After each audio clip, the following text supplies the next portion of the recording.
teman-teman terkasih dalam Kristus, hari ini mari kita merenungkan kisah luar biasa dari salah satu nabi besar dalam perjanjian lama, yaitu Nabi Yesaya. Siapakah Nabi Yesaya? Yesaya adalah seorang nabi besar yang hidup sekitar tahun 740 sampai 681 sebelum Masehi. Ia berasal dari keluarga bangsawan di Yerusalem dan melayani sebagai nabi selama lebih dari 40 tahun dalam masa pemerintahan beberapa raja Yehuda, Uzia, Yotam, Ahaz, dan Hizkia. Ia adalah seorang nabi yang bukan hanya berbicara kepada bangsanya sendiri, tetapi juga menyampaikan pesan yang melampaui zamannya, nubuat tentang Mesias, juru selamat umat manusia. Nama Yesaya dalam bahasa Ibrani adalah Yeshayahu, berarti Tuhan adalah keselamatan. Nama ini sangat sesuai dengan tugas dan nubuat yang ia sampaikan. Yesaya dipanggil Tuhan dalam suatu penglihatan yang sangat menggetarkan. Dalam Yesaya bab 6, ia melihat Tuhan duduk di atas takhtanya yang tinggi dan agung. Para serafim memuji Allah dengan seruan, "Kudus, kudus, kuduslah Tuhan semesta alam, seluruh bumi penuh kemuliaan-Nya." Yesaya merasa tidak layak karena ia adalah manusia berdosa. Namun, salah satu serafim menyentuh bibirnya dengan bara dari mezbah dan berkata, "Kesalahanmu telah dihapus dan dosamu telah diampuni." Terdapat dalam Yesaya bab 6 ayat 7. Tuhan pun bertanya, "Siapakah yang akan kuutus?"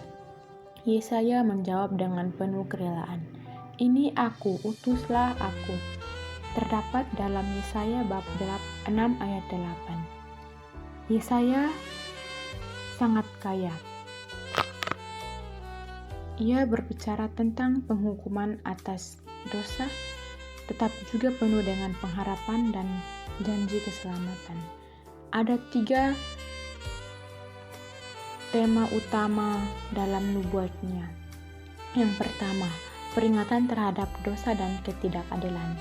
Yesaya tidak segan menegur raja-raja dan umat karena tidak kesetiaan mereka kepada Allah, penyembahan berhala, dan tidak keadilan sosial.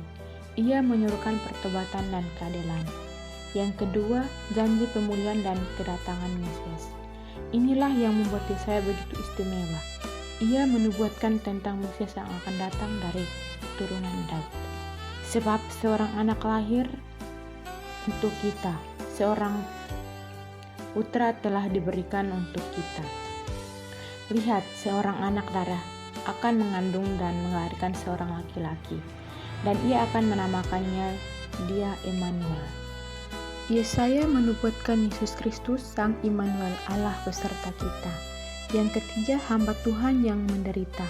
Dalam Yesaya pasal 53, ia menggambarkan sosok misterius yang disebut hamba Tuhan yang menderita untuk dosa manusia. Dia tertikam karena pemberontakan kita, dia diremukkan karena kejahatan kita, oleh bilur-bilur kita menjadi sembuh. Yesaya bab 53 ayat 5. Nubuat ini begitu tepat menggambarkan penderitaan Kristus di kayu salib sekitar 700 tahun sebelum kelahiran Yesus. Nabi Yesaya bukan sekadar juru bicara ilahi, ia adalah penyambung suara pengharapan di tengah zaman kegelapan. Kitabnya begitu penting, sampai-sampai sering disebut Injil Mini, karena mencakup 66 pasal seperti 66 kitab dalam Alkitab. Yesaya mengajarkan bahwa keselamatan datang dari Tuhan, dan bahwa Tuhan tidak pernah meninggalkan umat-Nya betapapun mereka jatuh.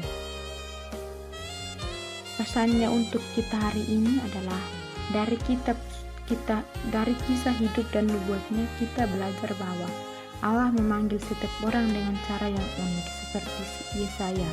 Kita pun bisa berkata, "Ini aku, utuslah aku." Allah adalah sumber pengharapan sekaligus dunia gelap kasih Allah menerangi jalan kita. Yesus adalah pemenuhan janji Allah. Kita percaya kepada Sang Mesias yang sudah datang dan akan datang kembali.